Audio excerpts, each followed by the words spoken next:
سپاس فراوان شهاب گرامی. خب الان مت گرامی یه رادیویی هم گذاشته، اونو شهاب جان اگر پخش کنی سپاسگزار میشیم. درود بهت.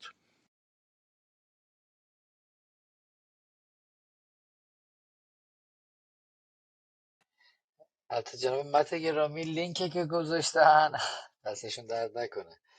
لینکی گذاشتن لینک همون پروژه رادیو آذرخشی بود که ما استارتو زده بودیم که شروع بکنیم و متاسفانه با ورود اراذل جمهوری اسلامی و دخالت جمهوری اسلامی به سرانجام نرسید. این پیج اینستاگرامی همون رادیو آذرخشیه که ما استارتش زده بودیم که به صورت رادیو زنده، نه پادکستی، به صورت رادیو زنده این پروژه اجرا بشه و یک رادیوی همین روزه باشه، به مدت 2 الی 3 ساعت برنامه زنده در روز و بقیهش برنامه بازپخش و ضبط شده، که متاسفانه این پروژه به علت دخالت اراذل جهاد تبیین جمهوری اسلامی در این پروژه به سرانجام نرسید و تعطیل شد و بنده هم شخصا درخواست لغو کمپانی رسمی ثبت شده رادیو تو انگلستان زدم و کمپانیشو بستم.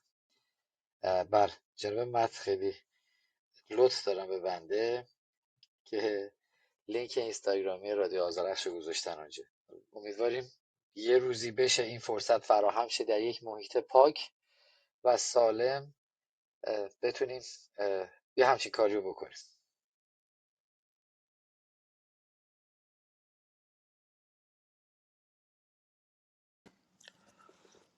درود به شهاب جان. همون رادیویی بود که شما ها میخواستیم باز کنین، درسته؟ بله بله، همون رادیو آذرخش پادشاهی. بله. اوکی. مد نوشته دوباره بازش میکنیم در ایران آزاد، در تهران. امیدوارم. پس این رادیو گوش دادنش درست نیست دیگه، نه مت گرامی. نمیدونم چی شد آخرش. این رفته به ناکجا آباد دیگه، جمهوری اسلامی ورود کرده. بیا بالا من.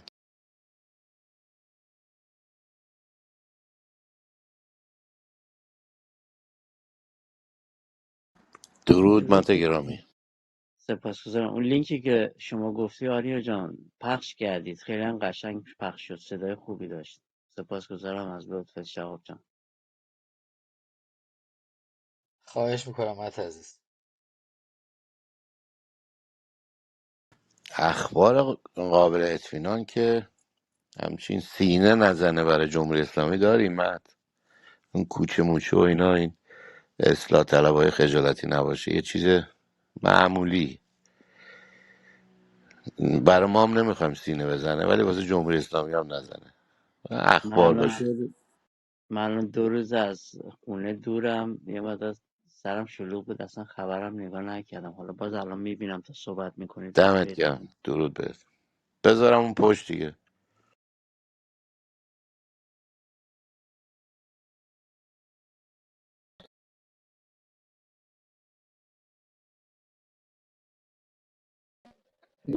میگم آریو پدرام جان، کاخ سفید میاد خیلی شسته و رفته خبر رو میده. خبرگزاری های دیگه نمیتونن تغییرش بدن، میان یه تحلیل هایی روش انجام میدن، مهمان میپذیرن. حالا بعد با این مهمان پذیریش ما میدونیم که کجا ایستادنه، آیا با مردم ایران اینا یا نه. همینطوری ما رسانه ها رو با این چیز تشخیص میدیم با ماست یا نه. خبرها همه شسته و رفته اونجا. میتونی مثلا یا چیز کانال 14 اسرائیل میدونی میاد که یه چیز اطلاعاتی کامل زیر نظر مثلا خبرها موساد بهشون میده، یعنی چیزی که میان میگن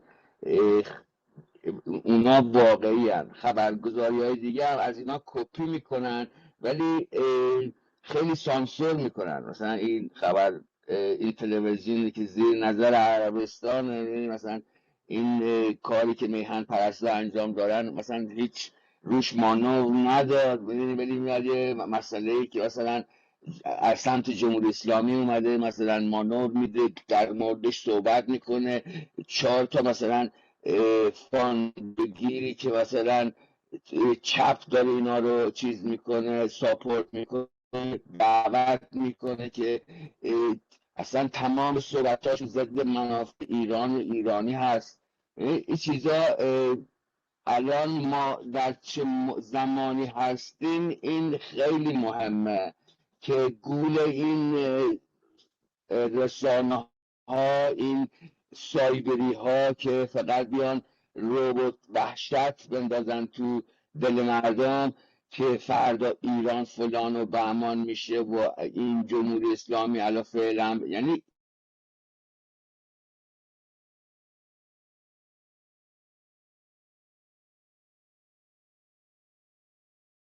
صدای جناب بابک قطع شد.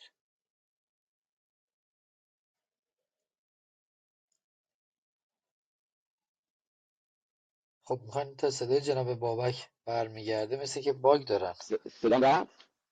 الان بله بله الان هست، الان بفرمایید. چی؟ بله بله من هست. صحبتم باگ داشتن همش یا شهاب جان یا نه، نه؟ این 10 ثانیه آخرش، 10 ثانیه آخرش. نه نه، همه رو خوب رسید بابک جان. چند 10 ثانیه آخر فقط دقیقا همه رو شنید، میگم مثلا دقیق درست گفتی. خود کاخ پادشاه سفید. وقتی که میاد میگه مثلا در فردای آزادی ایران اسرائیل یکی از شرکای کاربردی ماست، این به معنی اینه که اسرائیلی که ما باید اینو باید همه دیگه اقرار میکنیم که قدرت منطقه اسرائیله.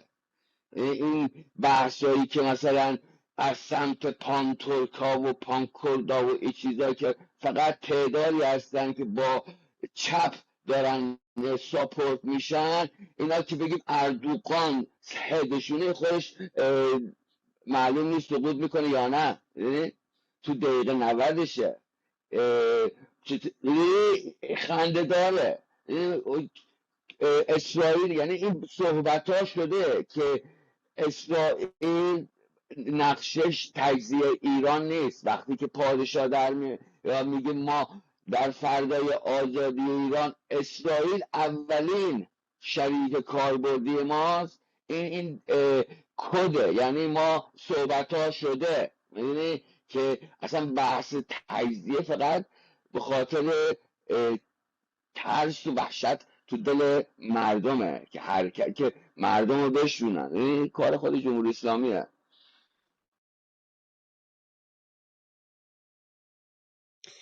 آره جان، سایت پارسا رو نمیدونم شما نظرتون چیه؟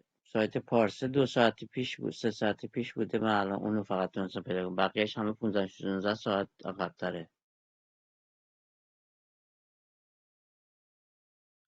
الان گذاشتم توی چت، اگه دوست داشتید میتونید پخش کنید.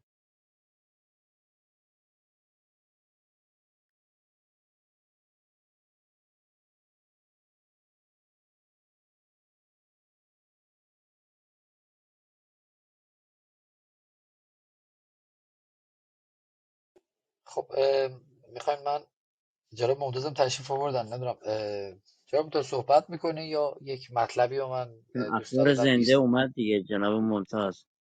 بله بله اومدن دیگه، جناب ممتاز هستن دیگه، فکر نمیکنم نیاز باشه من پخش کنم.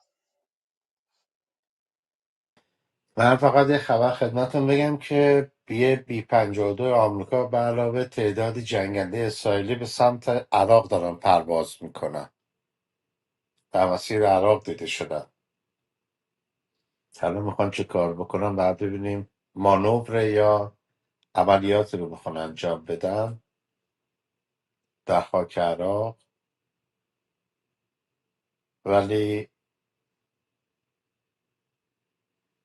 اتفاق عجیبی است، یعنی امکان داره بخوان.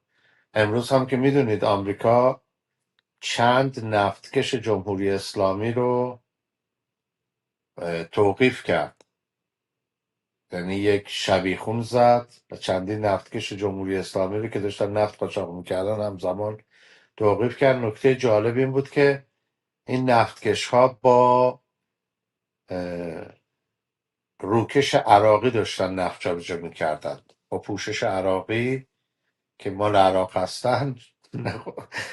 دولت عراق لوشون داده، دمشون گرم. دولت عراق رفته با آمریکا گفته اینا مال ما نیستن، قلابی هم. آمریکا هم به حساب این نفتکش ها رو توقیف کرده که به حساب در نوع خودش بی سابقه است که چند نفتکش همزمان توسط آمریکا توقیف شدن. نکته جالبترش اینه که جمهوری اسلامی خفقون مرگ گرفته، هیچی نمیگه، ولی خبرگزاری ها دارن با تعجب و حیرت این خبر رو منتشر میکنن که چند نفتکش به طور همزمان توسط آمریکا توقیف شدن.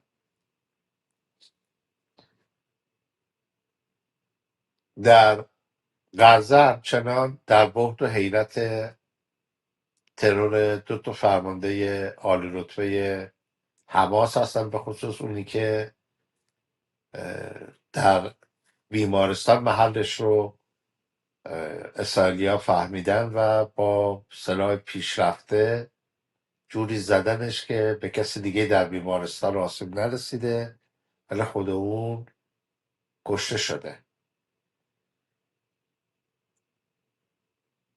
تأکید دوباره دولت آمریکا که بار دیگر امروز تکرار شد که اگر جمهوری اسلامی در محدوده زمانی مقرر مذاکره رو نپذیره، پاسخ نظامی جایگزینش خواهد شد و شکی در این مورد نباید کرد.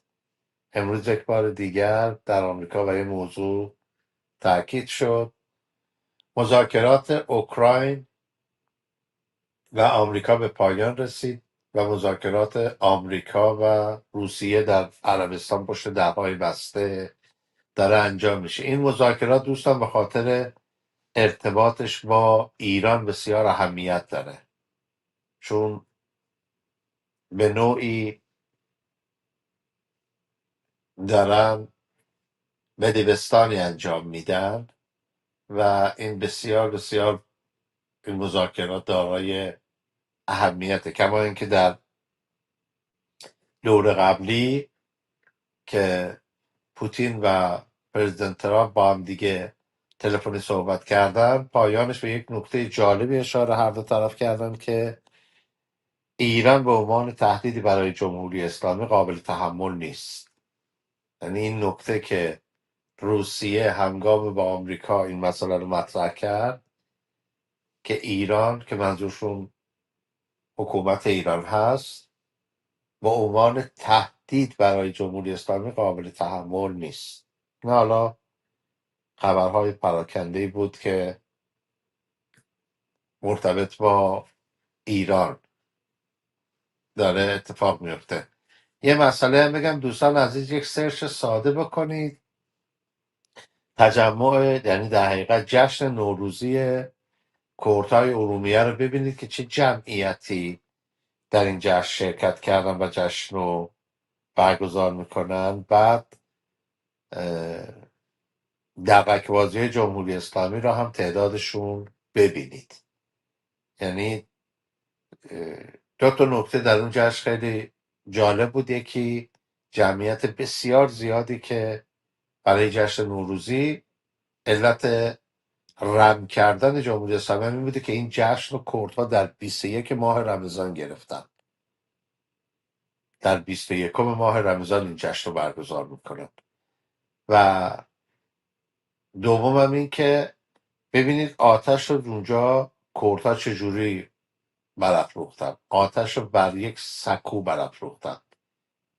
این که ما آتش رو روی زمین روشن میکنیم و ازش میپریم، در حقیقت نوع صحیحش اونیه که کردها در ایران و عراق برگزار میکنن. آتش رو بر بلندی میافروزن که هم دیده بشه و هم جایگاه بلندش رو نشون بدن. اینجا برای من جالب بود که یک سکوی بلندی درست کرده بودن و آتش رو بالای اون سکو روشن کردن، روی زمین روشن نکردن. ممنون. مایک خدمتتون.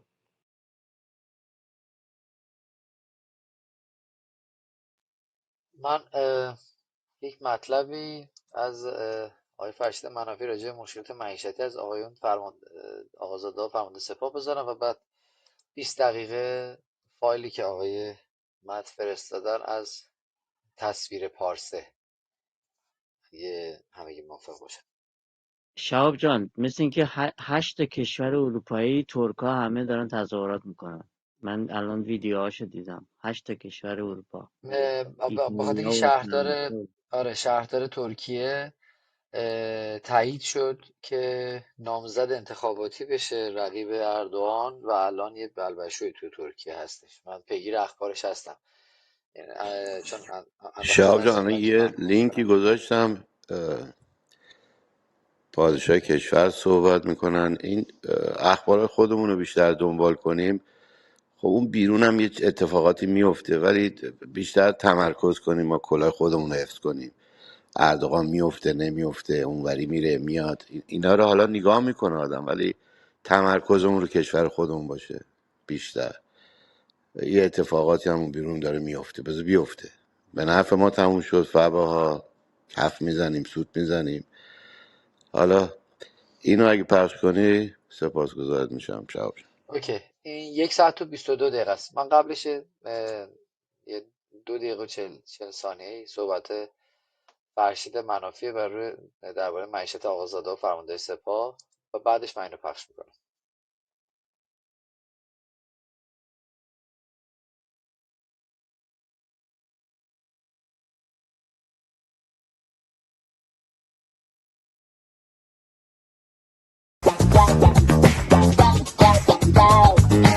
اما رفقا، خانم ها، آقایون، این هفته یک جمله هشریشتری هم در حوزه اقتصاد و مشکلات اقتصادی و آمار و ارقام داشتیم که هرچی میله و خط و دایره و اینا تو نمودارهای آماری ریخت کلن. جمله چی بود؟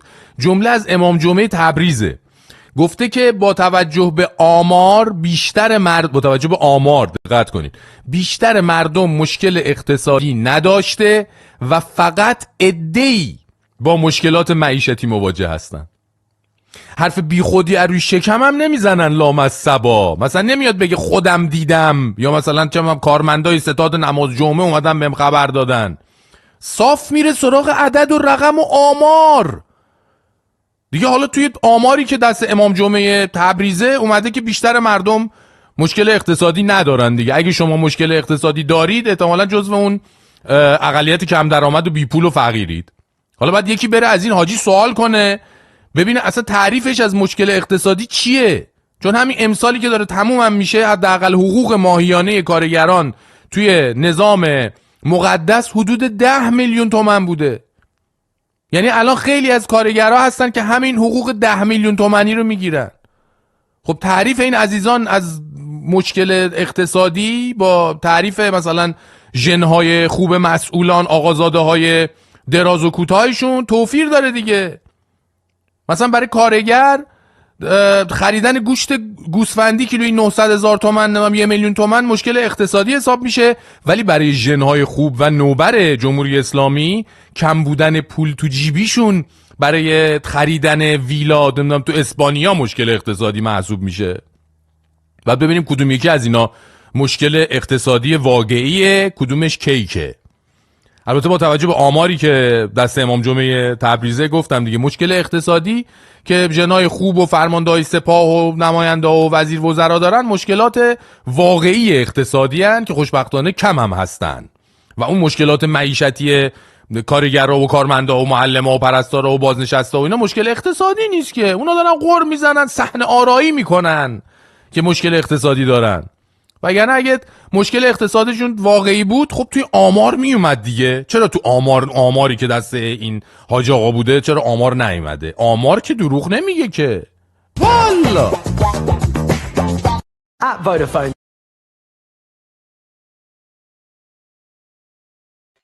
خب من فایل دوم پخش میکنم که صحبت شاهزاده هستش. 1 ساعت و 22 دقیقه است من چون بعدش یعنی باید تماس تلفنی بگیرم، اینو میذارم پخش میشه، هر وقت دوستان نخواستین اکانت رادیو رو میوتش کنین. من میذارم پخش میشه.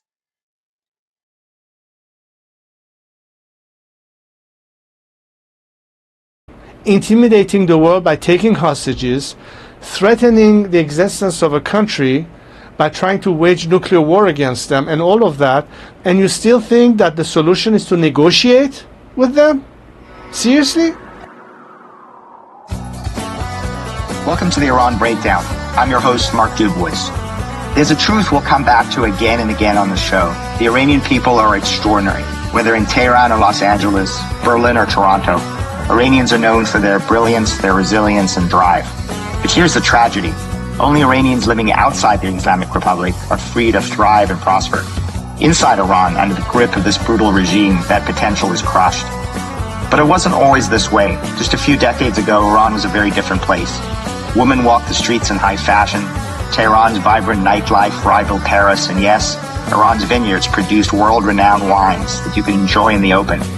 Hard to imagine, yes. Heartbreaking, absolutely. The people of Iran used to be free before the Islamic Revolution of 1979 turned their lives and their country upside down. Before we dive into today's regime, its nuclear ambitions, its terror networks, and its stranglehold on the Iranian people, we need to understand how we got here. Joining me to tell that story is Reza Pahlavi, the Crown Prince of Iran. As the son of the last Shah, he was raised to one day take the throne. But history took a brutal turn when the 1979 revolution forced him and his family into exile. Since then, he's become a leading voice for freedom, calling for an end to the Islamic Republic and the birth of a secular democratic Iran. In this episode, we'll explore the regime's relentless crackdown on dissent, the courage of Iran's opposition, and the critical role the free world must play in standing with the Iranian people in their fight for liberty. I'm Mark Dubowitz, and this is the Iran Breakdown. Let's break it down. Your Highness, thank you so much for joining the Iran Breakdown. It's really wonderful to have you. Thank you so much. And so let's break it down. I want to start with, for many of our listeners, they know you. Many of them are supporters of yours. But for those who aren't, tell us a little bit about your background, the story, how you came to America, your life in Iran. I'm really interested to know the man behind the myth. Well, first of all, thank you for having me on your program. I will start by saying that I was pretty much getting groomed to be the successor to my father as a crown prince. So my life in my early years of childhood and my teen years was, apart from going through the same educational process that every other Iranian would go through in school, I was also getting prepared for the role, and therefore would have separate briefings by representative of various branches of government, civil and military, also participate in some more official ceremonies by, for instance, presiding over the a sport event, or giving prizes to workers, or visiting factories, things of that nature, which is pretty much what in most royal families you see is being played by and you became crown prince at a very young age. Well, I was officially nominated when I was almost 7 years old. That was in 1967. My father delayed the whole coronation ceremony of himself by many years, because when he assumed power, as a result of when my grandfather had to abdicate and went into exile in the middle of the Second World War, that's where my father took over. And it was not, that was back in 1943, if I'm not mistaken. So it was not until 1967 that he deemed it appropriate then to say, okay, at least the country is now on track, we're beginning to move forward. And then he said, finally we'll have the coronation ceremony. And it was during that ceremony where I was officially proclaimed the crown prince. Even though at birth it was established, but it was a way to officialize it. So it was back in 1967. At the time I was like 6 or 7 years old. And so I stayed in Iran until the summer of 1978, which is when I graduated from high school. And the plan was for me to travel to the United States to formally undergo pilot training program in Reese Air Force Base. This is 6 months before my parents had to leave Iran for the last time. So it was 6 months before the revolution. And you were about 17 at the time? I was 17 and a half at the time, yes. So basically, I left Iran with the idea that I would be returning to it a year later after my training would be over. So I did arrive in the United States. I went to a short orientation visit at Colorado Springs, the Air Force Academy, and I started my training in Reese Air Force Base in Lubbock, Texas, back towards the end of August of 1978. And that pretty much was, the plan. And then in the meantime, we started seeing more and more upheavals in Iran, the revolutionary fervor, and all of that led to ultimately my father leaving Iran in January 16th of 1979. So that's practically about 6 months after I left Iran for the last time. And then from there on, the exile period started, meaning that about a month after my father left Iran, Khomeini returned to Iran. The new revolutionary government was put in place, and in the meantime, my family was moving from country to country during this whole exile period. So that pretty much changed the whole, process from where it was supposed to lead to now a completely different set of circumstances. Yeah, I mean, that's an incredible upheaval in your life. And so you've gone to Cairo, and then you went to a number of different countries, and then ended up in the United States. What was the trajectory? the way it started is that when my parents left, they first stopped in Aswan in Egypt for about 6 days when President Sadat welcomed them. From there, they moved to Morocco. That was in January of 1979. I was still in Reese Air Force Base. I left Texas to come and visit with them. First time I saw them again since I had left Iran, 6 months prior. Stayed with them shortly in Morocco, went back to Texas to finish my training. At the time, the revolutionary government had started exerting pressure to terminate the training of all military pilots, Iranian Air Force pilots training in the United States bases. And I remember at the time, the decision was made to expedite my graduation. They knew I knew how to fly already. Before I came to the States, I was flying F-5s in Iran. I was age 16 when I soloed on an F-5 in Iran. So it's not that I didn't know how to fly a plane. It was just to go through the formal training. So they expedited the training so I could get my U.S. Air Force pilot wings before the cutoff point of terminating the training program for Iranian pilots was to take place. So instead of graduating in June of 1979, I finished my training at the beginning of March, right about this time of the year, back at that time, which is when I then left to join with my parents. We were still in Morocco, and I would go quickly through the various phases. From Morocco, we went to the Bahamas. We were in the Bahamas for about a couple of months. From there, in Mexico, my father had his operation in New York. That's where the hostages were taken in the U.S. Embassy in Tehran. We couldn't go back to Mexico. We ended up in Panama. Finally, from Panama, the last stage of my father's exile was back in Cairo, where he went there and then ultimately passed away in July of 1980. So probably about a year and a half since he left Iran was the period from where he left Iran to his And when did you demise. come to the United States? After my father passed away, I was in Cairo for almost about a year, together with my mother and my siblings. At that time, I moved to Morocco. I lived in Rabat, Morocco, for about 3 years between 1981 and 1984. At that point, at some point in 1984, I moved to the United States. We figured that strategically the location made more sense in terms of, back then you didn't have smartphones and be able to connect with everyone on the planet. It was hard to get an outside line. I'm old enough to remember those days. There was no such thing as social media or anything like that.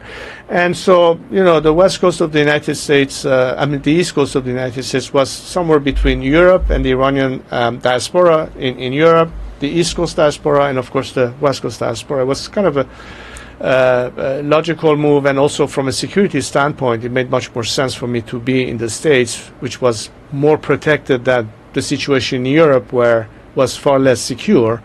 And as you may recall, a lot of the regime's successful assassination attempts against dissidents and their opponents took place on European soil. So, I was going to ask you about that, actually, because you obviously, it's 46 years later, the trajectory of your life completely changed because of the Islamic Revolution. You've been in the U.S. now, since the 80s. Since 84. And have become very popular. I mean, you've got huge support, huge social media following. For somebody who, like me, didn't grow up in the internet age or the social media age, you've certainly mastered it. And I think that it's remarkable the level of support that you have outside of Iran and seemingly inside Iran. And the regime has been brutal against its opponents. I mean, I was digging up in my research some names of people that I know you were very close to, and recently Mohsen Rafik Doust, who was a former minister of the IRGC, of the Islamic Revolutionary Guard Corps in Mossavi's government, and he was head of the Mostazavan Foundation. He talked about his role in the assassination of people I think who you knew very well. Shahryar Shafiq, General Ovisi, Bakhtiar, and then I found this TV personality, Feridun Farokh Saad. These are people you knew well, and these were people who were assassinated by the regime. Tell us a little bit about these people. Tell us a little bit about what happened, and also the kind of impact that it had on your life and on your family's life. Well, when we went through the first wave, and that's at the time we were in the Bahamas in May, June of 1979, that's where the massive number of people who were executed by Khomeini, who were former ministers in the government and or military officers, started back then.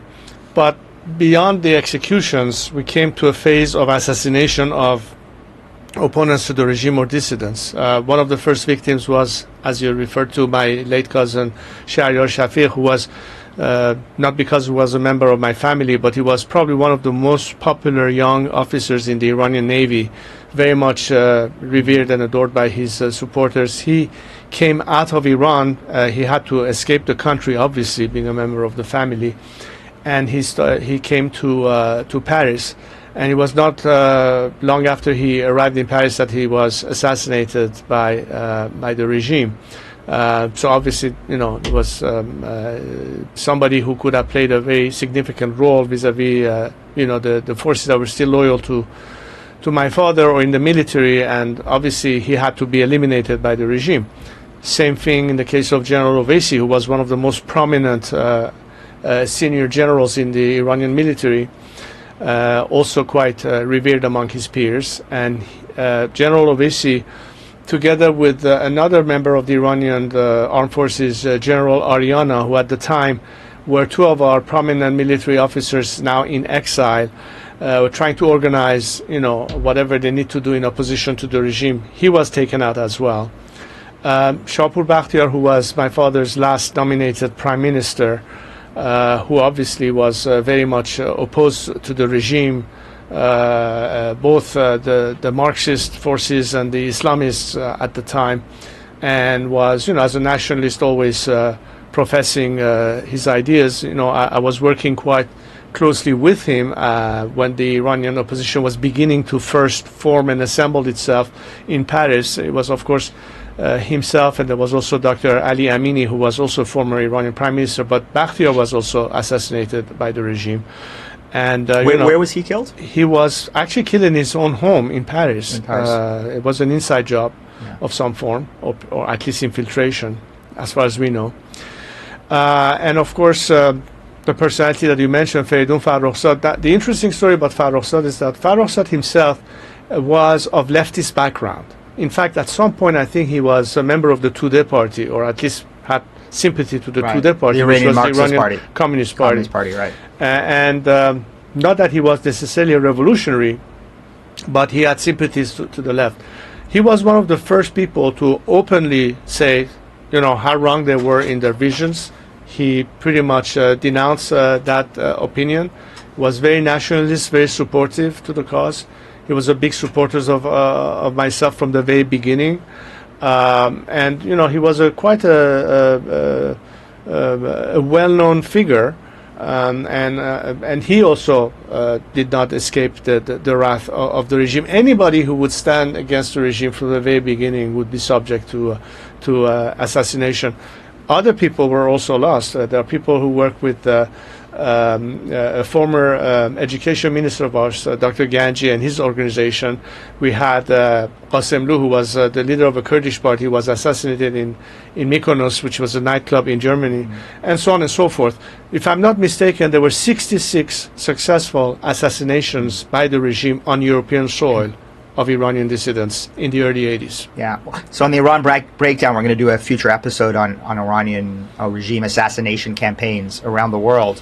But I wanted to ask you, because many of these men were assassinated either inside Iran or in Europe. You mentioned that you moved to the United States to be more secure. And yet, all these years later, decades later, the regime is operating on American soil. Masih Alinejad, a well-known Iranian dissident, who has been very active in Iranian women's rights movements, has been targeted 3 times on American soil. They've tried to kill her, including in her home in Brooklyn. In fact, as we're recording this podcast, the trial is taking place in New York. The three men who were hired as agents by the Islamic Republic to kill her are being indicted and hopefully will be convicted. But it does suggest that the regime feels they can operate with impunity on American soil. It's been going after former American officials like Mike Pompeo and John Bolton, Brian Hook, and General Milley. So U.S. officials, anti-regime dissidents, prominent people that speak out against this regime. And I think at FDD we obviously take this personally because we've been sanctioned by Iran, and 6 of us have been designated by the Islamic Republic. So we all are very concerned about this issue. What can the U.S. do to prevent the regime from succeeding in harming us and our supporters? Well, I'm really glad that you asked this question. And by the way, it's not just only Iranian targets. I know at some point the Saudi ambassador here was subject to Correct. A terror plot that failed. So, I mean, the regime with impunity will try to eliminate anything that they consider being harmful to their interest. And to your point, what I would like to start saying is that as of late, we have seen that many governments have unfortunately bowed towards blackmail by the regime in the sense of hostages that they take. And all of this started with the beginning of a position of appeasement that only emboldened the regime to realize that actually it pays to take hostages. They pay ransom for them, and as a result, they feel more empowered to continue on the same path. Not only starting from the very beginning, but even as of last month when I visited Europe, I was supposed to attend a conference at the Munich Security Conference. There was a last-minute intervention by the Foreign Ministry of Germany, stopping that from happening, although they claim that they don't have any direct involvement in the decision made by the Security Conference. But people at the Security Conference themselves said that, well, we were placed under pressure because some hostage was supposed to be returned, or I think it was the body of a German Iranian who was there. In fact, I know his daughter very well, and there's a whole process over there. Because I got a lot of publicity that you had been disinvited from the Munich Security Conference, right? And from the Foreign Committee of the Dutch Parliament, where I was supposed to also visit. And similar to the German Foreign Ministry, the Dutch Foreign Ministry exert the same pressure, saying that this will, threaten the diplomatic relationship with the regime and so on and so forth. My point being is that the minute you start, as a French senator told me when I visited with them a few weeks ago in Paris, he said, we have become hostages to our hostages. When we start accepting that, it's like, dealing with terrorists or playing to that, then there's no end in sight. And that pretty much gives, free rein to the perpetrators of this crime to feel totally free to operate the way they want. Fund radical organizations on various territories. Khamenei has many offices based in Europe who finance anti-Semitic organizations that threaten journalists or intimidate, the Jewish community and so on and so forth.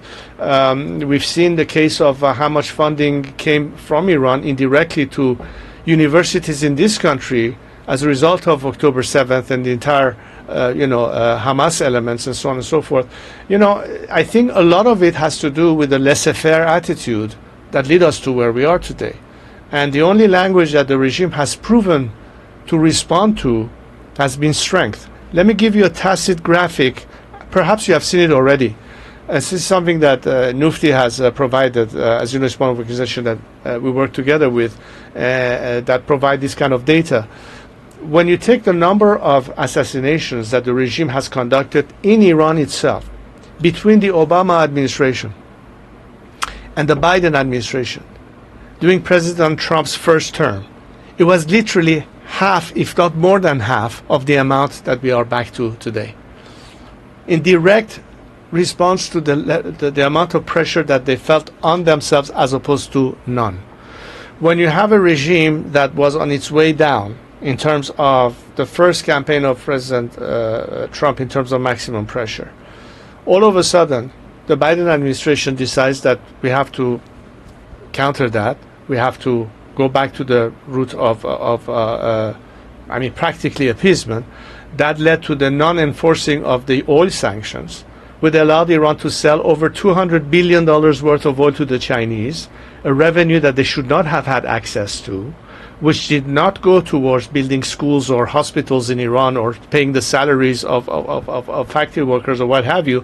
Instead, it went to reinforcing their proxies in the region, and I think in some perhaps quite direct way, perhaps led to the October 7th attack. And by the way, it was a few weeks after the paying of the ransom for the 6 hostages that were released in Iran that they went ahead and did that, and even took some U.S. Navy personnel hostage in the seas.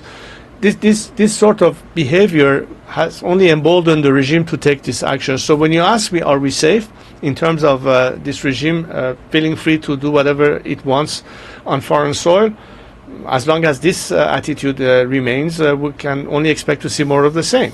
Right, and I want to talk to you about that later in the podcast, because obviously President Trump is back with at least an announced policy of a return to maximum pressure, and hopefully under President Trump, a clear message that if the regime harms Americans, they'll be, quote, hell to pay, as he said in a number of other different contexts. But because of the threat to Iranians, to outspoken opposition leaders, you're obviously one of the most popular opposition leaders out there, and I want to talk a little bit about your popularity. Where do you think it comes from? You've obviously been for now, I guess 46 years, if I'm counting that right. If you've been out there as a figure of opposition, starting as a young man, and now now into your 60s, and you have huge support, as I said, in social media, huge support in the diaspora, and presumably also inside the country. So where does it come from? Is it your name? Is it the legacy of your father? Is it a memory of what Iran used to be before the Islamists took over? How do you account for that? I think it's a little bit of all of these elements that you have alluded to. I think there are several aspects to it. Most Iranians, when they meet me, especially those who belong to the previous generations, at least the generation of my parents, those who were old enough to remember the day I was born, they always said that one of the most vivid memories in their lifetime of an event that was for them very, very important was the day I was born. The reason being that, when my father had, as a result of his first marriage, a daughter, then the constitution in Iran said that the heir to the throne has to be a male descendant of the king. My father divorced his first wife, married his second wife, who couldn't bear children, so he had to divorce her, and finally married my mother. And as a result of this marriage, I came to this life. And it was a day of celebration for the Iranian people. I mean, everybody tells me, the day you were born, we remember this, we remember that.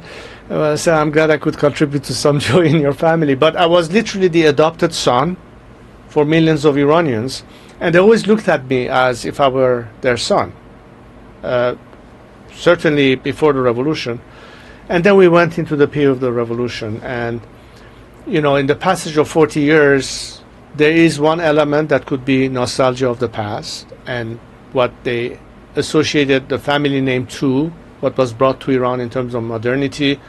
Today, I think the level of popularity that my father has, and my grandfather in particular, is multiple of whatever it might have been at the peak of their popularity at their time.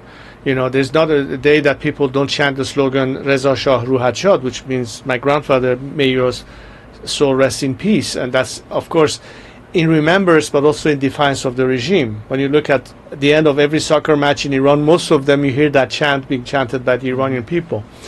But also the fact that today's Gen Z of Iranians, as opposed to their parents who called me their child, that they call me father.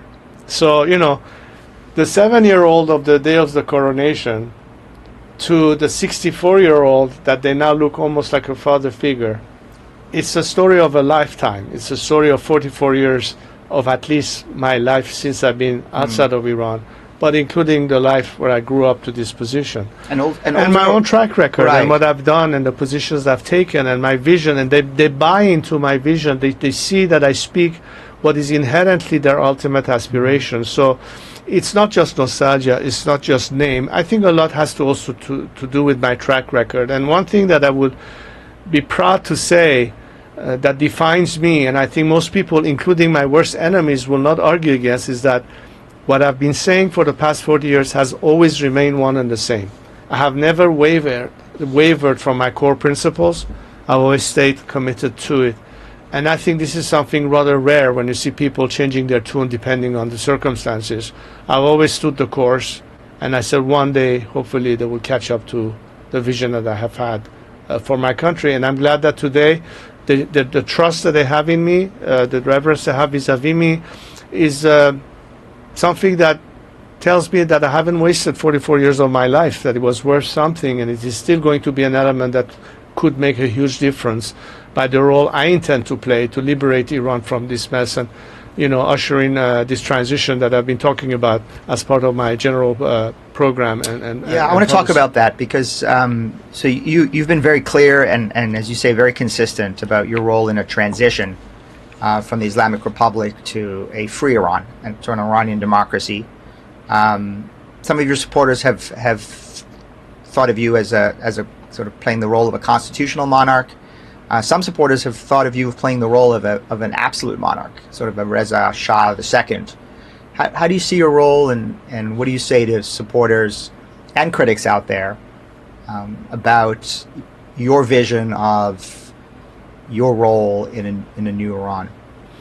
You know, and let's not forget there are some Republicans who want to see me run as a president. But the point that everybody's missing, regardless of whether they are monarchists or Republicans, is that my entire ambition in life and my mission in life has not been about running for office.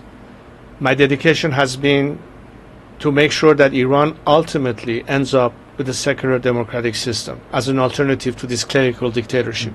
That has been my goal in life. And I've always said that the day the Iranian people go to cast their vote in a national referendum, I would have considered my mission in life accomplished. And I'm not looking beyond that point. Now, if you want to discuss what could be the alternative form of governance in the future, I think there are multiple examples we can point to, both in the Republican system and a monarchic system. For instance, you can have the type of republic that you see in India or Israel, where you have the president who plays more of almost like a monarch role that is not directly involved with policymaking or governance, but the prime minister is. You have the kind of republic in France where you have the president and it has a prime minister. You have a kind of republic in America where the head of the executive is the president. You have the constitutional monarchy the way you see it in Japan or in Sweden or in Norway or in Belgium and so on and so forth. Certainly not absolute monarchy. That's not even fathomable in terms of a legitimate democratic alternative. But the way you achieve that, the way you ultimately decide what's the best course and option to the nation, that I think is exactly the reason why I've been behind a democratic process to determine the outcome, as opposed to pre-designate the outcome. And the reason I say this is for multiple reasons. Number one, in contrast to what happened in 1979, if you ask any Iranian whether they were pro-regime, against the regime, wherever they stood, How many of them actually knew what Khomeini was going to be? The answer to that question is 99% didn't have a clue. Didn't even understood what it is that he's really talking about. Back then they used to say, the Shah has to leave, then we'll see what happens. Well, guess what? The Shah did leave, and then we saw what happened. But by the time it happened, it was too late. So contrary to that totally obscure, untransparent process, I'm an all for C-SPAN type process where in absolute transparency, you would have the Iranian people observe and understand exactly what is being proposed to them as a constitutional project. Now, in order to get to that, I have to explain that right now we're in the phase of liberation, meaning until the time that the regime is no longer in place. So we are in phase one of this process. Right after phase one, we enter the transition process. This is where my role becomes the most critical for the people who are following my activities, because we want to make sure that the vacuum is filled post-regime collapse, that you're dealing with an element of stability where there is a plan as to how to address the transition. Because, by the way, that's been used as an excuse by U.S. policymakers, European policymakers for years, that they don't want to support the undermining of the Islamic Republic or the collapse of the Islamic Republic because they fear what comes next. They fear there's no day after plan. And they also make the argument, which I don't necessarily agree with, but they make the argument that whatever comes next could be worse. Well, I have an answer to all of that. If you allow me to just finish that segment, then I can certainly address what you just said. So what happened during the transition period? You have an interim government that obviously has to make sure the country continues to function in the meantime. But we prepared the stage for the election of a parliamentary assembly, a constitutional assembly, which is exactly where people's representative will debate whether and how the final form of this secular democratic system we're proposing could be. And this time by offering alternatives. If it's a republic, in what form, if it's a monarchy, in what form, so on and so forth. So people this time have a clear understanding of the options that they could opt to, and then let the ballot box decide in majority what the Iranian people ultimately want. I think that the final form that it takes is not so much critical as the content of it. And that's where we come with the elements of separation of powers. We come with the element of a secular system where there's a clear separation of religion from state as a prerequisite to democracy. That we're talking about a constitution that is based on the Universal Declaration of Human Rights. So any form of discrimination is, by a factor of law, eliminated, whether it's discrimination about women or people's sexual orientation or political beliefs or ethnicity or religious beliefs and so on and so forth. This is pretty much guarantees of liberty that you would seek in any kind of constitution that gives every citizen of Iran equal treatment under the law. I think that's very important, but also to make sure that the process is democratic. So if there's any foreign government looking in, at the end they say the result will be the most legitimate result because it is at the hand of the people of Iran. It is not by means of foreign intervention or occupation or installing a puppet regime here and there. So the Iranian people will consider it one of theirs, and the world could say, well, you know, that's a legitimate representation. So that's one aspect of it. But coming to your point, if they're dodging the question of not knowing what happens next, I must say that, first of all, the scenario of change in Iran is very different than what we have recently observed occurring in our immediate region. And by the way, I know that in some corridors of diplomacy or politics in this country, the concept of regime change has gotten a bad name. Well, because you poorly executed it in other places. Example, Iraq and Saddam Hussein and the de-Baathification. But you're not talking about, I mean, I want to clarify this for our listeners, because I think when, I've said this before, when people say regime change in Washington, the brains of our policymakers and our experts freeze. And immediately they think of Iraq, or they think of Afghanistan, or they think of Libya. They think of a military-led regime change, 500,000 mechanized troops invading Iran. You're not talking about that. Of course not, and that's why we need to talk about this. Right. That's precisely one of the reasons we have to talk about this, is because I think that the false fear they have of this scenario is based on an assumption that is just not there. That's not what we're asking for. Right. In fact, if you follow what has been my strategy and the way it should make sense to a foreign government, whether it is here in the United States or in Europe, is that the scenario that I am professing does not require the kind of intervention or involvement that you have seen in those other scenarios, which, by the way, ended up with a not quite successful end. But let me explain how I look at this. Look, the agent of change are the Iranian people themselves, number one. It's not a foreign intervention. It's not as a result of a military intervention of any form, whether it's against bin Laden in Afghanistan or, for that matter, what we saw in Iraq. The process by which we want to bring about change is based on civil resistance in terms of campaigns of civil disobedience, labor strikes, something that can paralyze the regime from within. Which is why I've been suggesting to world governments that it's understandable why you need to exert maximum pressure. As a matter of fact, President Trump did that. But maximum pressure has to be have a path of maximum support to the Iranian people as a parallel. Insofar as you're willing to finally make the decision that the solution to the problem is regime change in Iran, as opposed to 46 years and counting of Western diplomacy expecting a false change of behavior by the regime.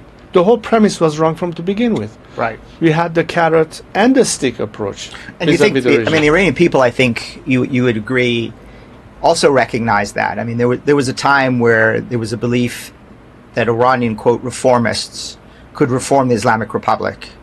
And that changed. I mean, I think in 2009, millions of Iranians were on the streets yelling, "Death to the dictator, President Obama, are you with us or are you with the dictator?" in protest of a fraudulent re-election of Mahmoud Ahmadinejad. Right. But the leaders of that protest movement, at least the most public leaders of that, were regime insiders who were pretending to be reformists. Mm-hmm. You would agree that fundamentally changed? It has. It has. There's a big contrast. With women, life, freedom. Yeah. But even earlier, maybe even the protests of 2017 or 18 or 19, yeah, where they've now, it seems to me, and you obviously follow this much more closely than I do, particularly in your native language, but it seems to me that Iranians have given up on regime reform, and now they are absolutely committed to getting rid of the Islamic Republic. You would agree with that? Yes. I mean, there was a slogan that started about 2-3 years ago that would say, اصلاح طلب اصولگرا دیگه تمام ماجرا, which basically means whether you are a moderate or radical in the system, the game is up, the gig is up. I mean, it's over. That game between the hawkish or the doves within the system, it's a little bit like at the end of the Soviet Union. There was a look towards the Soviet Union. Who are the more moderate elements as opposed to the more hawkish elements within the Soviet Communist Party? I remember the days, I was old enough to remember that narrative within Western diplomacies, especially back here in America, where they said, maybe we should talk to Andropov. He seems to be more manageable than, let's say, Brezhnev or the others. Well, that's right. I mean, we had a generation, I'm old enough to remember too, we had a generation of Sovietologists. Well, we can talk to him more. So, well, he likes jazz music and drinks whiskey. That was the rationale back then. Right. Not understanding that at the end of the day, it's the Communist Party. It doesn't matter which represents them. And I'm making the same comparison to the Islamic regime of Iran. That when you have Ali Khamenei at the head, and you wasted time thinking that Khatami or, his successors, all the way to today, are in fact the difference makers. They're all just puppets to Khamenei. They don't represent anything other than the will of the supreme leader at the end of the day. But yet American policymakers, American presidents and secretaries of state have really walked into that trap. Rouhani is the moderate, Zarif is the moderate, right? And now we have a new moderate Iranian president who really is committed to moderation and reform and openness. I mean, Yeah. they keep falling into that They keep trap. falling into the same and it's trap. the same trap. Absolutely, and that's what's delaying the problem, and that's what's frustrating millions of Iranians on the streets who are risking their lives every day. They're getting shot in their face. They are surviving sometimes, getting caught, because if they get caught, they get tortured, and they probably end up being executed by the regime.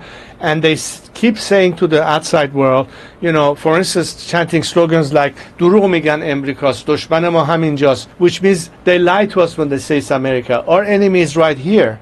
So you see a regime that is so antagonistic to the outside world, particularly to America. This is a regime that wanted to assassinate President Trump.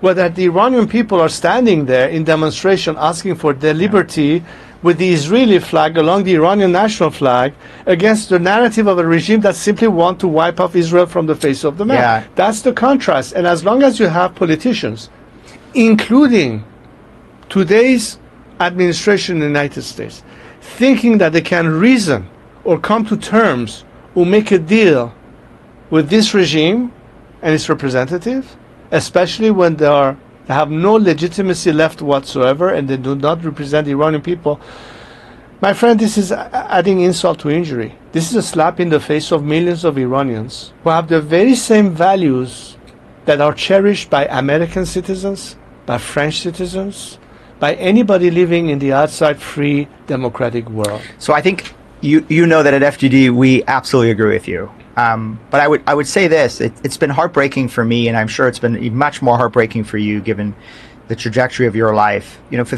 I remember Israel's last ambassador to Iran, Uri Lubrani, who I think you knew as well. Yes. Was 30 years ago that he was predicting that the Islamic Republic was on the precipice, and it just needed a little more outside pressure to crack the regime, or this much more support to the Iranian people. And I think that even members of the clerical regime thought that women life freedom was going to be generating enough outrage that it would crack the regime's security forces. And yet, unfortunately, the regime has triumphed. In fact, they launched chemical weapons attacks against Iranian schoolgirls to break the back of the women life freedom movement. And instead of 1 million protests in Iran, we've now seen kind of an unorganized opposition, and they're falling back to weekly sporadic protests. We track them at FDD. We have a weekly tracker here where we're tracking protests.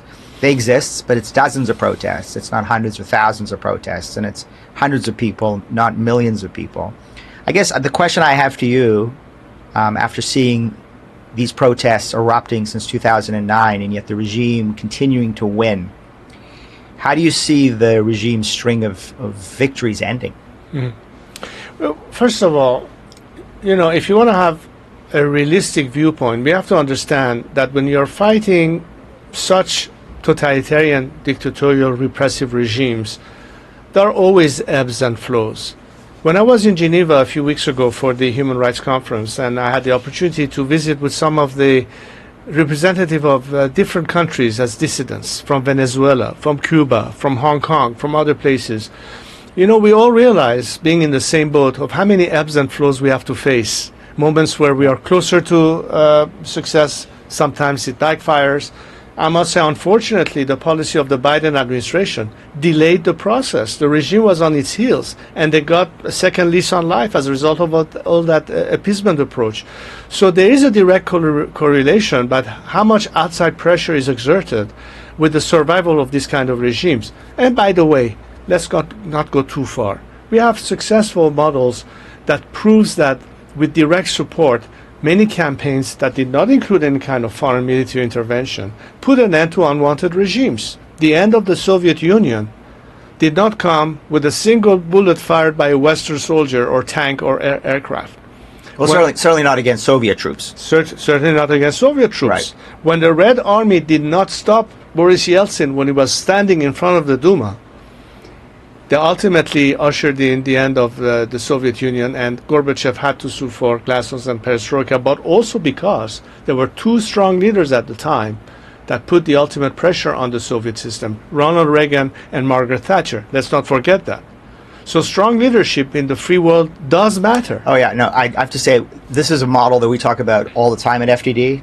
Is the Reagan model against the Soviet Union, which really combined, in your words, maximum pressure on the Lech regime. Walesa would not have been successful. And maximum Nelson support. Mandela would Right. not have been successful Right. without that kind of support. That's right. And what we're asking in Iran, and I think that's something that President Trump should appreciate, because at least if that's what he's calling for, that we don't want to get engaged or involved in anything. Again, Mr. President, the best way you can guarantee that American troops or American taxpayer dollars will not have to sustain endless years of campaign and presence in the Middle East is by helping Iranians liberate themselves from this regime. Because we will be the boots on the grounds, not your soldiers.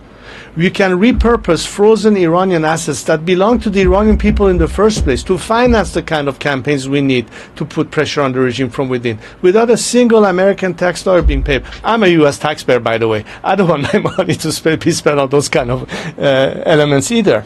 So I think that's exactly one thing that if he intends to divest from being engaged, well, the best way you can disengage is by allowing something to replace what would otherwise force you to be involved, whether you like it or not, which is bound to happen if this regime continues to be there. Why? Because it will continue to be a threat, because it will continue to be a problem for the world, whether it's disturbing maritime traffic in the Middle East, in the region, whether it is the regime continuing to finance its proxies, whether it is the existential threat against Israel because of the nuclear threat and so on and so forth, or further proliferation in the region. No matter how you look at it, everything ties back to this regime continuing to be in place. And in 46 years and counting, not a single government came and said, it is time we start thinking that the alternative does not lie as a result of our diplomacy that has failed or our military campaigns that have not ushered in an era of stability. But this could be a different scenario that is win-win in the sense that it's good for the people of Iran, the people of the region, but also in the best interest of the citizens of the free world. So I'll tell you what policymakers say to me, and they've been saying this to me for over 20 years in Washington. Right, I've been through now a number of administrations, from Bush to Obama to Trump to Biden and back to Trump, and that is, I want to get back to this issue of the opposition. There's no doubt in my mind that millions of Iranians despise this regime. Maybe it's even the majority of Iranians that want to see the end of the Islamic Republic. There's no doubt to me that a free Iran would be a prosperous and successful Iran, because I've always said that the only place where Iranians don't succeed in the world is inside the Islamic Republic of Iran. I grew up in Toronto, Taranto, as they call it. I've been in communities in Los Angeles and in New York and around the world. And it's always remarkable to me how successful Iranians are wherever they go. The only place where they've been denied that success is inside the Islamic Republic of Iran because of its brutality and its corruption and its repression. But what policymakers say to me is, Mark, if we could only get a unified Iranian opposition inside the country and outside the country, then we would have a unified opposition to work with. And we must have a unified opposition if we're able to take on the thugs of the Islamic Republic. So bring me back a unified opposition, and then we'll talk about maximum support for the opposition. What do you say to that objection? Look, the expectation of seeing more unity among opposition is not an unfair expectation. The question is, there are many elements that expedites and encourages more unity in an opposition as a direct result of your own behavior vis-a-vis the issue. Look, what would be the incentive of an Iranian activist, dissident, political prisoner, irrespective of their political persuasions, to think that they have a chance to overcome a regime that will execute a singer for just singing a song against them, while you're sitting here continuing to negotiate with the regime and its representatives, not taking any action against their behavior, because while they're taking hostages, they still have elements related directly either to the top heads of the regime and their families that are money laundering in Toronto or in London, or have members of their families that are employed by the US government that have direct relation to the IRGC, for instance. When they see all of that happening, they say, well, how clear are you in your heads of assessing the situation properly. I want to go back to a point you raised and then tie it into the opposition and the expectation that they have. We talked about the era of the Green Movement and the fact that, yes, of course, Mousavi and Karoubi were, of course, challenging the result of the election, but they were still in the context of the regime, its laws, and its constitution. Today's movement, where people say death to the dictator and an end to the Islamic regime, and elements who until yesterday were on their side who are not joining forces with us, that's the big sea change that the world needs to see.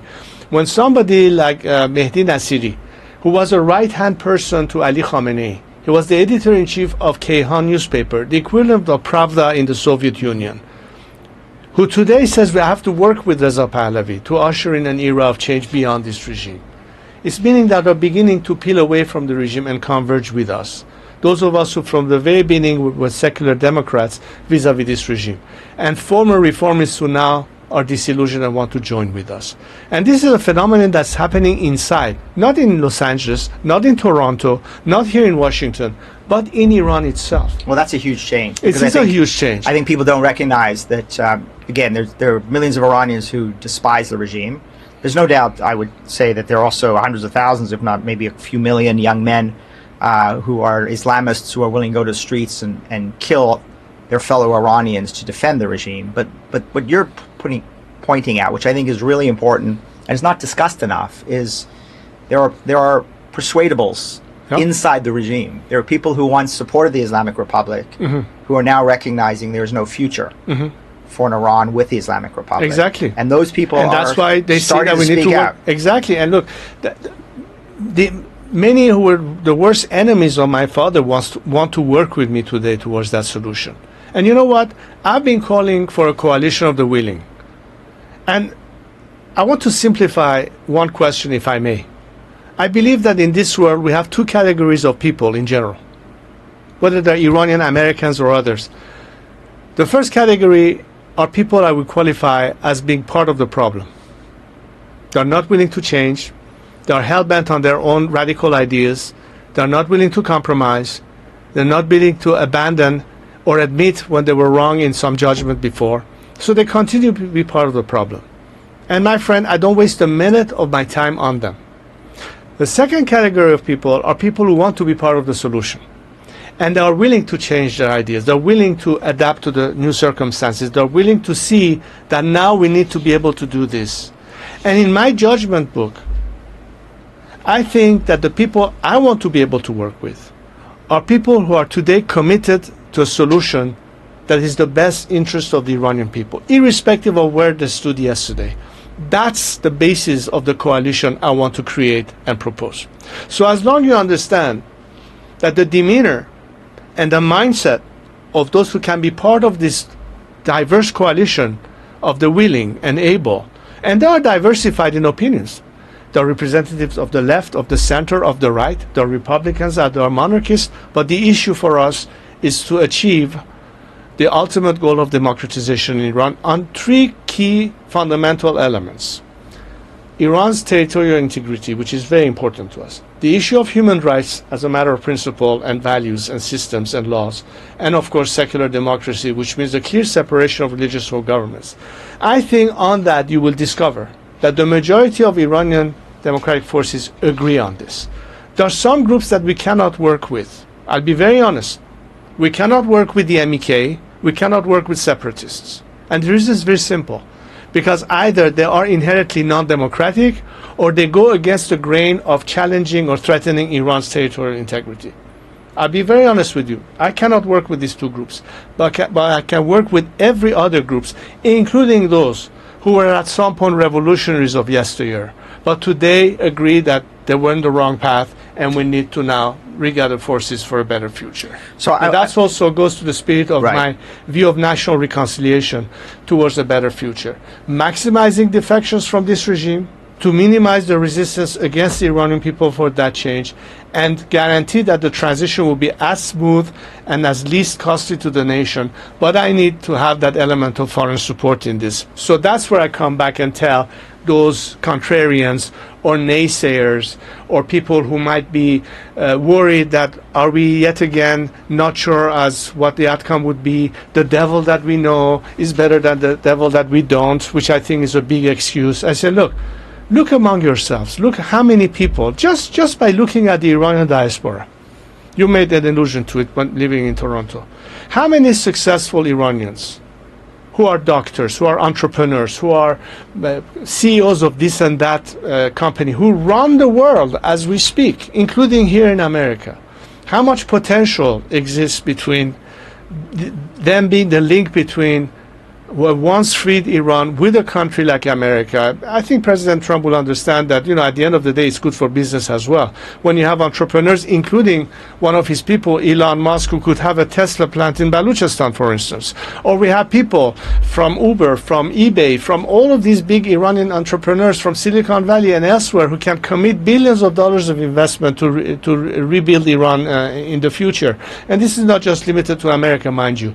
None of this will happen when you have a corrupt regime with a paramilitary mafia running the show, intimidating the world by taking hostages, threatening the existence of a country by trying to wage nuclear war against them and all of that, and you still think that the solution is to negotiate with them? Seriously? And I agree with you. I mean, and I think it's a critical message to the Trump administration that if you want to make Iran great again, you got to make Iran free again. And the answer is not some nuclear deal that is some minor improvement to the 2015 Obama deal that puts a few more years on the sunsets. Because that deal is only kicking the nuclear can down the road, which is going to explode in our faces. And it's only going to send billions of dollars into the coffers of the regime that it can steal and that it can use for repression and to fund its proxies. Your Highness, I'm to tell you, I'm very worried about another Iran nuclear deal. And I'm very worried about Khamenei running circles around yet another American president. Give us your view of where Khamenei is today versus where he's been over the years. Our take on the situation is that, Khamenei is getting more and more isolated. The scope of his tent is becoming close, much more limited than it was before. There's more fragmentation within the system. We have seen even in the last few months a lot of dissension among the ranks, and this is an indicator of what's to come. I don't think he can usher in a successful successor to himself. I don't think that if he's hoping that his son Mojtaba is going to step in, he will even have the credential or the legitimacy to play that role of the supreme leader. There've been talk about some council ruling, but the nation is so beyond that I don't think that the nature of the regime, especially the paramilitary mafia that the IRGC represent, are going to put up with that anymore. So I think we're facing more and more internal dissension and conflict, which is an opportunity to utilize because the regime is at its weakest in that point. And I don't think that Khamenei is going to be let me rephrase it. I wouldn't be surprised if he rejects this proposal, because either way it's lose-lose for him. But at least by rejecting, he tries to maintain the last remnant of his hardcore support behind himself. The minute he caves into that, he loses that as well. So it only expedites his own demise. It's one thing for the calculation in Western diplomacy to think, what's in it for them to accept. They cannot understand that the minute you ask this regime to change its conduct, then it's no longer what it is. The entire raison d'etre has been that. The minute Khamenei is to concede on any of this point, he might as well kiss the Islamic regime goodbye. Of course, he's not going to do that. His last gasp attempt is to keep this regime surviving at any cost. And once again, they might try to pull the wool over the eyes of naive diplomats in the Western world and buy some time for themselves. What else is new? I agree with your point. But guess what? The others who don't see it that way, others who say, whether the rest of the world is lagging behind or not, we have to take initiatives. Bibi Netanyahu took an initiative. If he didn't strike back against Hamas and Hezbollah, we'll still be sitting here. Maybe Bashar Assad will still be sitting in Damascus. Things do change based on certain actions. And today, clarity of the message is very clear. The regime has lost. Let's understand that. That's what Washington needs to understand, London needs to understand, Berlin needs to understand, Paris needs to understand, and of course everybody else in the world needs to understand. What you need to now understand is not that the regime has lost the case, it's that the chances for change in Iran is as its highest right now.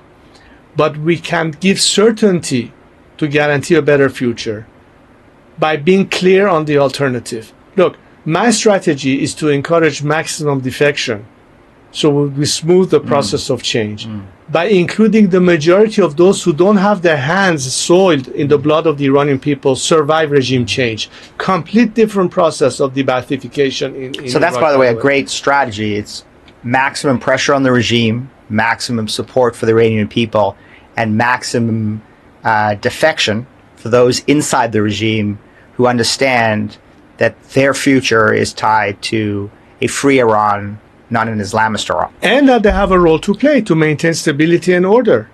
And that's my answer to those who say, well, we don't know what's going to happen next. I guarantee you one thing.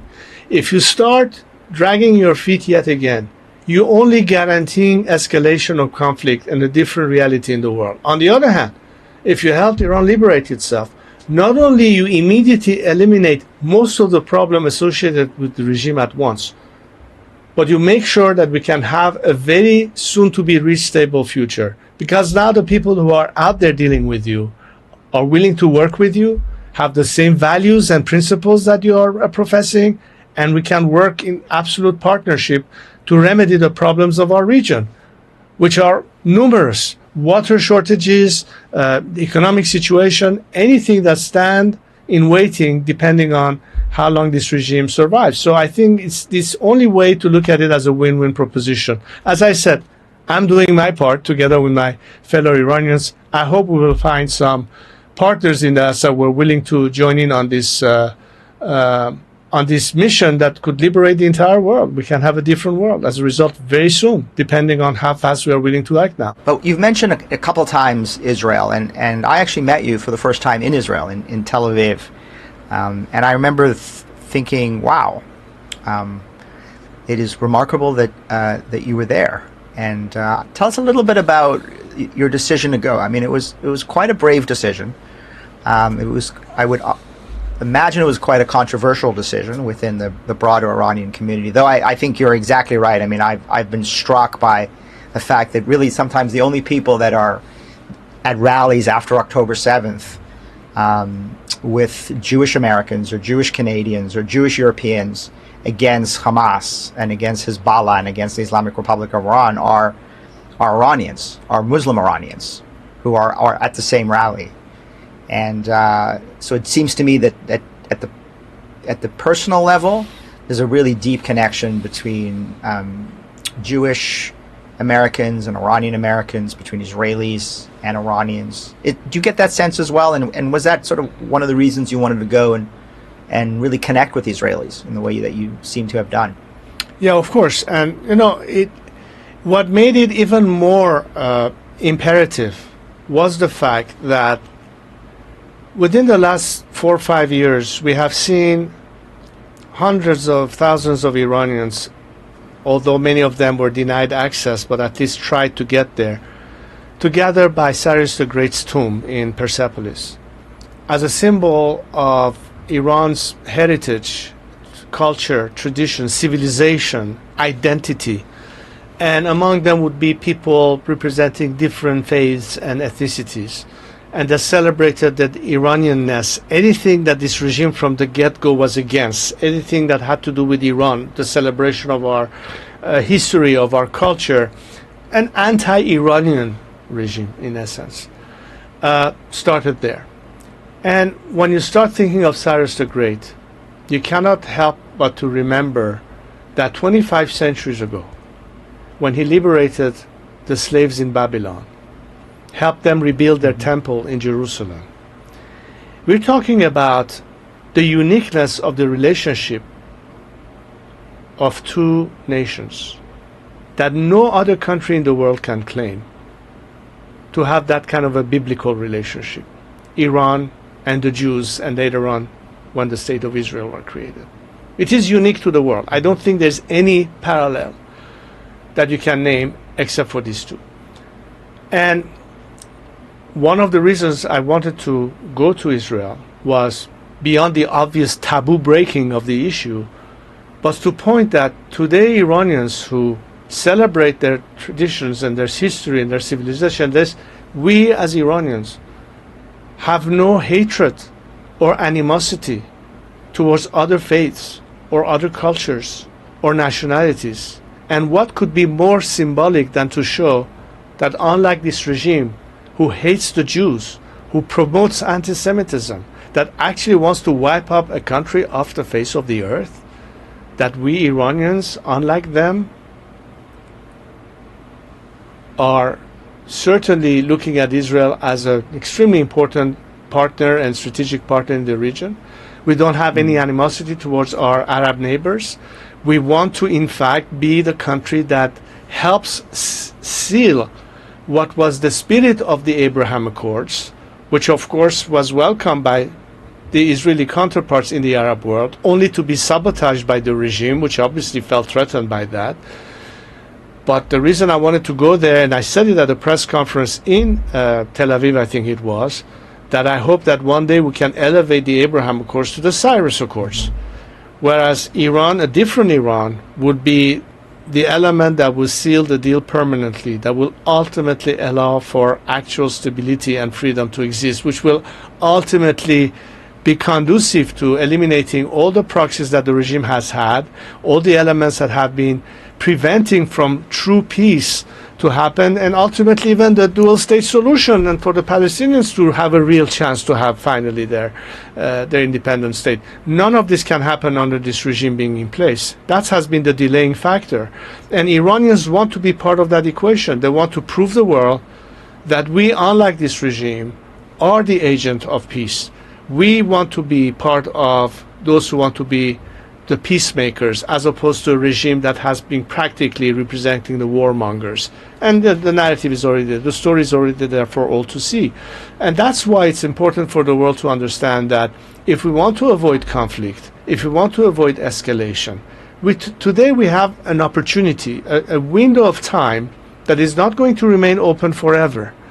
This is an opportunity if we don't want to get to a point that Israel might have to take the initiative of strike Iranian facilities or what have you, or there's an escalation of conflict, or Iran's ballistic program begins to threaten Europe, that even if you have the snapback strategy, how far along is there transparency and accountability by this regime? In other words, we can always remain nervous because the finger on the trigger is still sitting there in Tehran. All of that ties back to the urgency of the matter. I still think that there's enough time to remedy the problem. And one of my messages, and the reason I traveled to Israel was also to talk to the politicians, obviously Prime Minister Netanyahu. And in fact, I'm glad that he took my advice of talking to the people directly. I said, talk to the people, talk to the Iranian people. Let them hear from you that you make a difference between them and the regime. And it's worth pointing out to our listeners who may have missed it, but Prime Minister Netanyahu in recent months has been sending out videos with Farsi subtitles, speaking directly to the Iranian people over the heads of the regime. And the fact that because he understands that, he also understands the logic behind why I say it's important to have a policy of maximum support. Right. Because by bringing pressure only, is it sufficient to make, the whole thing tip over? You have to give the Iranian people a fair chance of fighting the regime. So far, they've done it completely unaided and alone. Had it not been for Elon Musk and Starlink, God knows how much access to the internet will still be available to the Iranians inside Iran to communicate with one another. Well, I would say that I think your visit really made a difference, and I think Israelis heard you, and I think Israeli decision makers were listening. I don't want to get into it in detail on an open podcast, but I think there is a sea change with respect to how Israel sees the Iran issue today, and I think for the first time ever in Israeli history, they've made maximum support for the Iranian people a central pillar of their strategy, and it's not just rhetorical. Because they understand the Iranian people. Correct. Israelis, and I think a lot of people within the international Jewish community not to mention the Iranian Jewish community, of course, actually understand and see why a different Iran can in fact bring about. They know the Iranian people much better than an American politician, or for that matter a European politician might know. Not, at least not as much as they would understand it, which makes it even more ridiculous, where you have a country that understands Iran better than any of them, who understand the necessity for that to happen, and you proclaim to have that country as your most trustable ally. You don't even listen to them. You pursue your own assessments and analysis, which is still based on that flawed expectation of behavior change. Well, that's and certainly we just wasted time. Right. I mean, that's certainly the frustration in Israel, as they have encountered multiple American administrations who aren't listening to them on the issue of how to deal with the Islamic Republic. I mean, it is a good reminder, ancient Persia, ancient Israel, modern Israel, and hopefully one day a modern and free Iran. And it does remind me that when President Harry Truman made the decision to support the independence of Israel, against, by the way, the advice of numerous people in the State Department and elsewhere in the U.S. government, and he made that decision, and it was obviously a critical decision to the UN vote that brought the modern state of Israel into being and brought Israel back after 3,000 years. He said, I am Cyrus. I am Cyrus. And Truman had that sense, that historical sense, that he was Cyrus. He was bringing the Jewish people back to Jerusalem in the way that Cyrus had brought the ancient Jews back to Israel, as you had said. So there's certainly that kind of continuity. But I want to end with this, Your Highness, and that is that we've covered a lot of ground. We've talked a lot about your background, the Iranian people, the Iranian opposition. We've talked a lot about what has worked, what has failed, your aspirations. I want to end with a couple of questions, maybe sort of lightning round questions.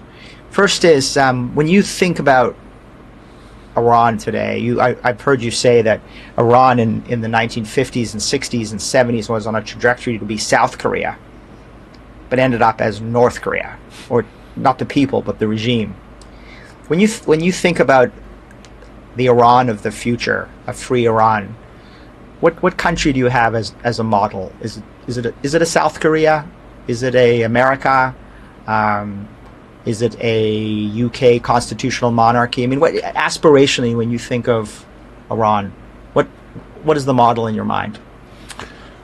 I would say that long before America came to existence and claims to be the melting pot of the world, Iran was the melting pot, at least of the region, for centuries.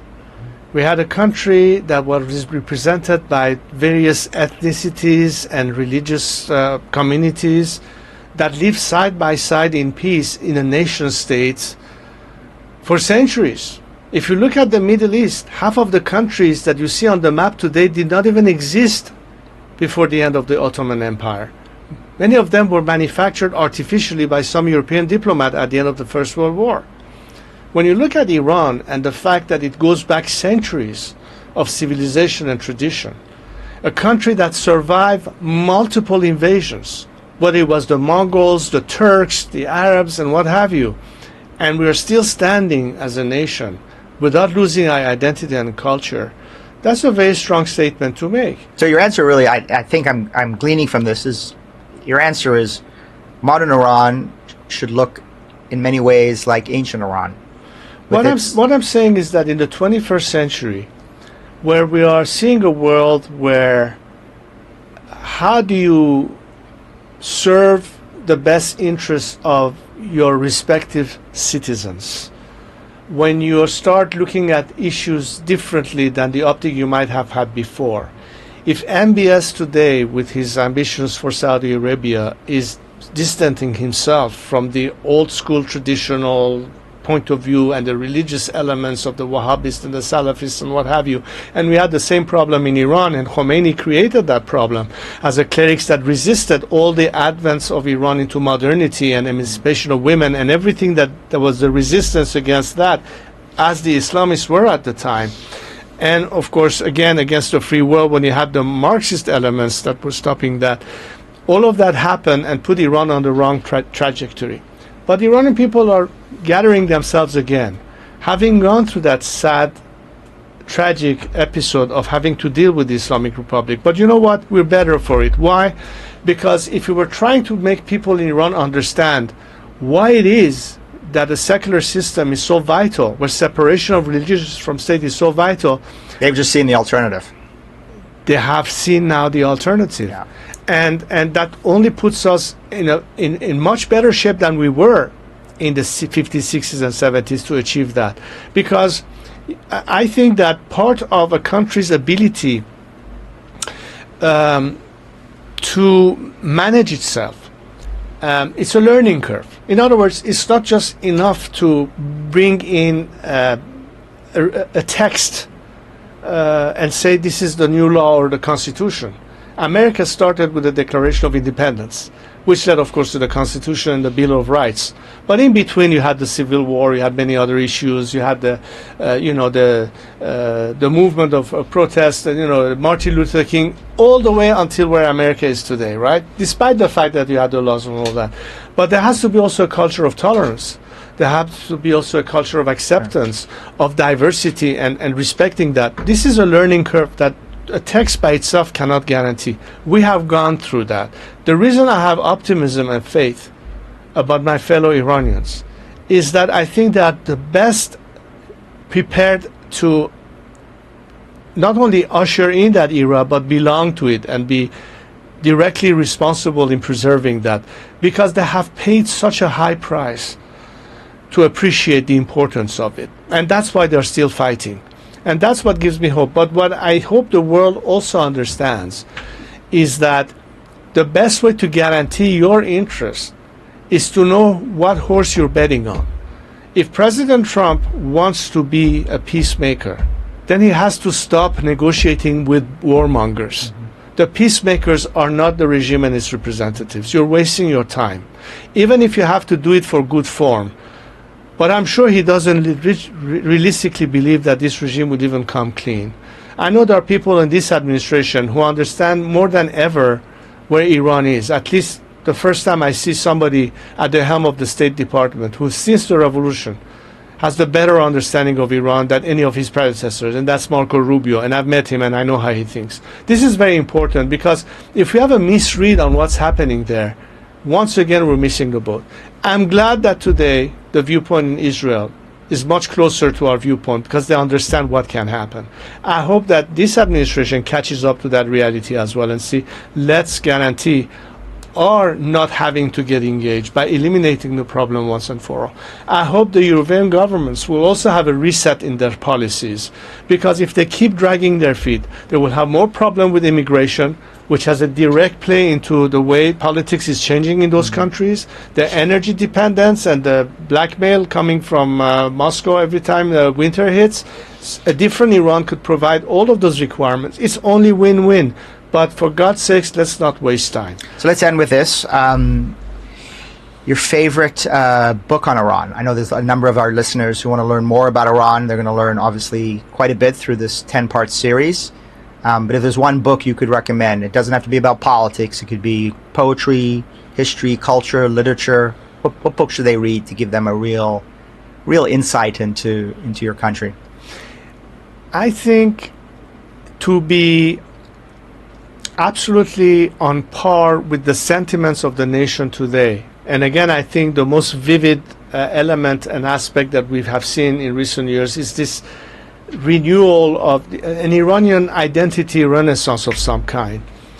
And I would say what effectively, even though it's not actual history, it's more of a legendary book, but it's our most famous poet called Ferdowsi, who wrote the Book of Kings, which basically shows all the heroism and all the sacrifice of keeping our identity alive as a nation. And that's exactly what I see in the spirit and the resilience of our young kids today.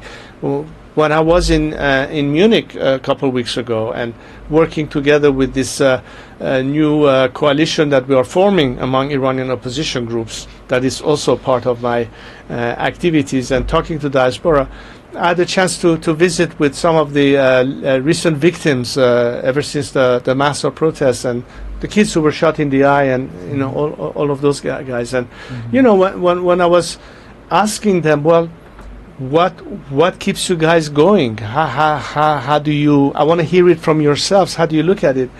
They said, what's a life worth living if at the end you don't think that you haven't died in vain, that you have died because others could one day see you as their heroes. And we have had heroes. We have had heroes since the Mahsa movement that today are celebrated and remembered in Iranian social media. You can actually feel, it's a sense of sacrifice, but sacrifice because Iran is too big for an Iranian not to be willing to do all of he or she can do. And when you're dealing with that kind of sentiment, when you're dealing with that kind of dedication, and what a far cry it is that the frenzy that happened in 1978 that ushered in this regime, that's a huge contrast. And anybody who has the correct read on where Iran is today will finally understand how it can change and what is not only good for them but also good for themselves. And that's my ultimate message that I leave behind here in Washington or the various capitals in the free world that I'm visiting. I say, look, we are going to get this done whether you like it or not, whether you are with us or not. We are not counting on anybody other than ourselves to get the job done, but our life will be much easier, much less costly to bring about this change if this time you stood on the right side of history. Stay with us, the peacemakers. Give up the pursuit of trying to expect a different behavior and attitude by the warmongers. That is the determining factor, and you have the time right in front of you to do it. So whether it's President Trump or anybody else out there listening, understand that everything you say, we want it too, but it's not by pursuing the wrong approach that you're going to make it happen. At least give the Iranian people a chance of proving all the contrarians wrong, that we can get it done before you have to resort to much more sinister scenarios, and who knows what will be the outcome. Yeah, I think that's a great message. Don't engage with the dictator. Support the Iranian people. And I want to thank you. I want to thank you for coming in and sharing with us your story and your insights and your courage. And I hope that, as we say in my faith, we say next year in Jerusalem, but I would say next year in a free Tehran. I hope to see you next year in a free Tehran when the subject of the podcast will be about how the Islamic Republic of Iran was brought down by the brave men and women of Iran. So thank you, sir. Well, hopefully we can celebrate our Nowruz and the Jewish New Year in a free Iran, as opposed to having to mourn our martyrs and victims and celebrate life. And with that, I actually want to also wish you a meaningful and a beautiful and soulful Nowruz, and to all our listeners out there. And again, thank you, sir. Thank you for coming in. Thank you very much. Much appreciated. Thanks.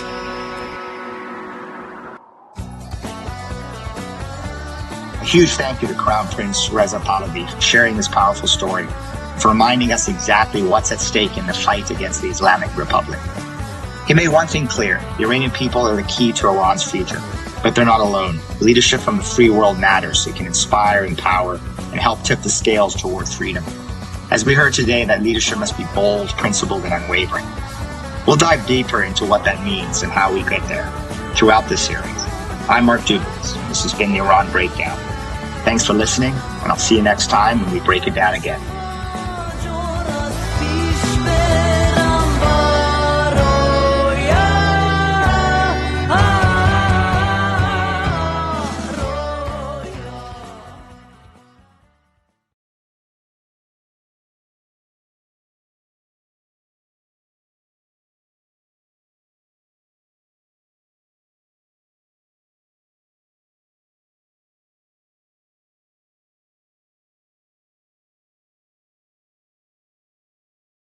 یه درودم بفرستم به امیر حسین. خیلی خوش خیلی خوش اومدی اومدی امیر امیر جان. جان. جناب جناب رادیوفونی رادیوفونی تموم تموم شد؟ شد؟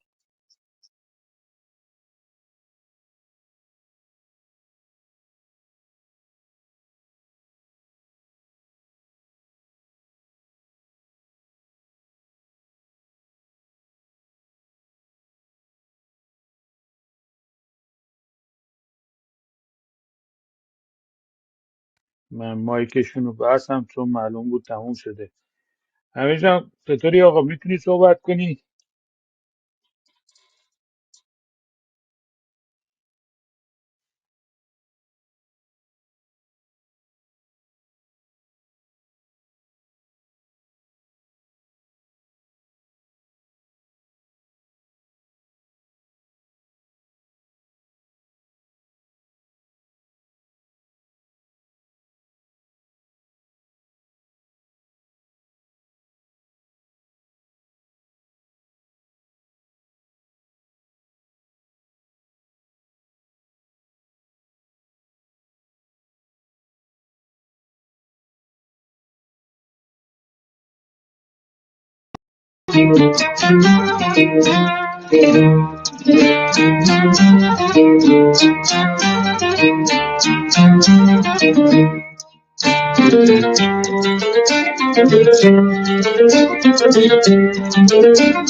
تو که من را وطن بینامی، پس چرا زخم بر من آری؟ گفت یارم تو تاج دنیا، لیک دیدم خزان و غم ما. سوختم از جفای خودی ها، پای خیانت شکست پاها. هر که آمد سخن ز حیرت گفت، خنجری را به سینه‌ام بنهفت. من که شیرم ز پای ننشینم، رد خشمم به دشمنم بارم. دشمنم بزن آتش افکن بر جانم، کوه غیرت بماند از جانم.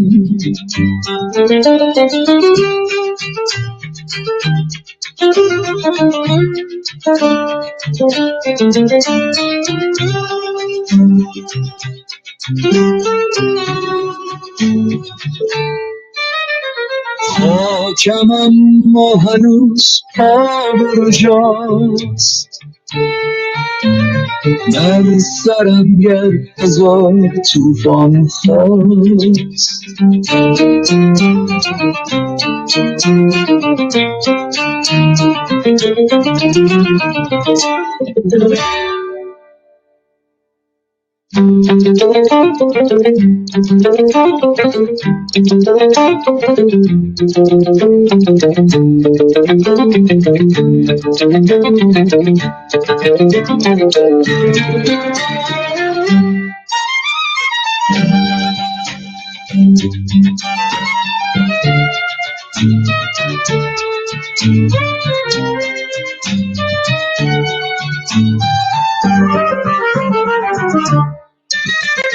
خاکم اما هنوز پا برجاست،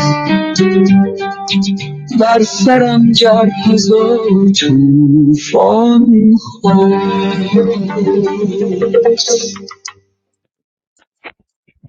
دوستان امیدوارم حالا کسی دوست داره بیاد بالا صحبت بکنه، در با هم